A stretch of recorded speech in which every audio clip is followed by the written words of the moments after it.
jelaskan, la yuzalud dararu bidzarar, tidak boleh bahaya dihilangkan dengan bahaya serupa. Sebagaimana yang telah ditegaskan oleh Ibnu Qayyim tadi, kemungkaran tidak boleh dihilangkan dengan kemungkaran serupa, atau bahkan lebih berat, atau lebih besar resikonya, akibatnya dihentikan. Inilah cara di dalam menurunkan penguasa, mengganti penguasa, dan untuk merubah sistem kekuasaan yang islami. Bukan dengan cara-cara yang dilakukan oleh orang sekarang, cara-cara orang kafir, cara-cara orang gelandangan. Akhirnya caci sana, caci sini, celak sana, celak sini. Kan rata-rata mas, orang awam itu otaknya nggak jalan, cara untuk mendapatkan solusi juga nggak bisa. Jangankan milih presiden, milih RT aja ruwet. Lah itu biasanya kalau nggak ada solusi, balasannya apa? Nyaci, nyelak, maki-maki, orasi saenake, ngomong kadang-kadang jeplak sana jeplak sini, ngelantur sana ngelantur sini. Yang ada bukan penyelesaian, yang ada bukan mendapatkan pemimpin yang baik, yang ada semakin fitnah numpuk di atas fitnah. Fitnatun ba'duha fauqa ba'din, dhulumatun ba'duha fauqa ba'din. Fitnah di atas fitnah, kegelapan di atas kegelapan. Itu yang terjadi sekarang. Yang korban adalah kita semuanya. Sekarang kita akan melanjutkan syarat untuk menjadi, atau syarat orang yang dipilih menjadi khalifah. Sekarang coba tulis. Tadi syarat orang yang memilih, syarat ahlul halli wal aqdi sudah, syarat yang dipilih menjadi imam, menjadi pemimpin. Yang pertama, mukallaf, artinya sudah balik dan berakal. Dan ya ikhwan, kalau kita lihat Muhammad Fatih yang diangkat menjadi pemimpin sangat muda sekali, ya sangat muda sekali, umurnya baru 25, Masya Allah ya. Tapi tidak semua umur muda diridhoi oleh Allah. Bahkan ini bisa ditandai tanda-tanda kiamat. Kalau muncul pemimpin kata Rasulullah apa? Khudatsaul asnan, umurnya muda-muda. Dan subhanallah, katanya Abu Hurairah yang meriwayatkan hadis ini, saya pergi ke Syam, saya temukan pemimpin gubernur muda-muda sekali.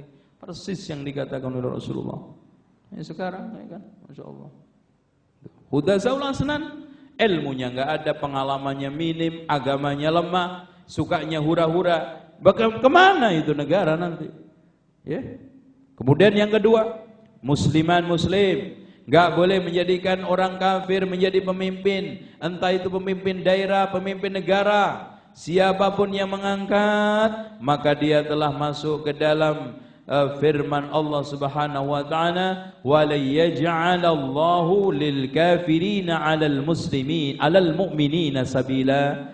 Allah tidak menjadikan buat orang-orang kafir bisa menguasai orang-orang mukmin sedikit pun, dan dia telah menjadikan wali di antara mereka itu, dan itu jelas dikutuk oleh Allah, dicela oleh Allah, dan dimurka oleh Allah. Yang selanjutnya adlan. Seorang pemimpin harus adil. Maksudnya adil bukan hanya bisa menegakkan hak-hak manusia, Mas. Adil dalam pandangan sekarang ini adalah adil, yaitu orang yang bisa menegakkan hak-hak makhluk. Soal masalah hak Allah sekian, padahal yang terutama dan yang pertama adalah adil, maksudnya bisa menegakkan hak-hak Allah. Hak Allah diantaranya tauhid, sunnah, ya ketaatan. Maka siapa aja yang kejebur ke dalam syirik, ke dalam bid'ah fasik, maka dinyatakan tidak adil. Adalah dalam pandangan Islam itu malah yang menegakkan hak Allah, bukan hanya hak makhluk. Itu pun kadang-kadang curang, dikibulin, dibohongin. Siapa yang pinter ngibul, pinter nipu, itulah yang disebut politikus. Itu ya. Zakaron, laki-laki, tidak boleh pemimpin perempuan, tidak boleh. Di dalam hadis Rasulullah SAW jelas, ya, lan yuflihal qaumu wallau amrahum imra'atan, tidak akan bakal sukses kaum yang menjadikan perempuan sebagai pemimpin. Ya ikhwan, Kalau sekarang anak tanya sama antum, pentingan mana, bahayanya mana, resikonya antara kepemimpinan rumah tangga dengan negara? Jawabannya adalah negara. Kalau sekarang perempuan tidak boleh menjadi pemimpin rumah tangga yang kecil ya ikhwan, apalagi kita serai pemimpin yang besar. Ar-rijalu qawwamuna 'alan nisa. Jangan dipahami paham dohiri. Pokoknya sekarang itu hanya untuk keluarga. Kalau negara boleh, itu namanya dohiri totok, saklek. Kalau sekarang kepemimpinan yang kecil saja tidak boleh, apalagi al-imamatul udma al-kubra. Dan ini kenyataan sekarang. Mereka mencari dalil-dalil. Aisyah memimpin perang Jamal. Siapa yang bilang memimpin? Dia keluar seperti sahabat yang lainnya, ingin islah. Kalau sekarang ini umat damai, berapa ribu darah yang mau menyecer tidak jadi. Dan ya ikhwan, dia keluar porsinya hanya sebagai ummahatul mukminin yang niatnya ikhlas bener. Mosok sih sekarang anak-anak sedang tengkar didatangi ibunya nggak damai? Itu bukan datang seperti ala barat yang katanya perang Jamal ialah perang yang pemimpinnya naik unta. Siapa bilang?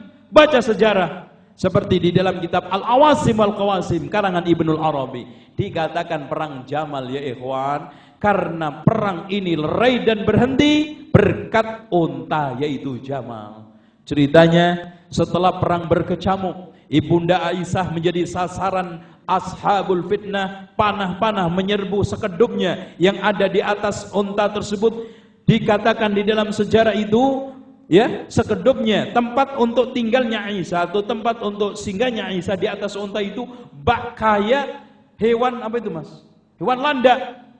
Jadi masya Allah panah itu nancep banyak sekali. Ini mengkhawatirkan, ini membahayakan. Kenapa Aisyah jadi target? Kalau Aisyah diserbu terus, maka orang yang pro Aisyah akan terpancing.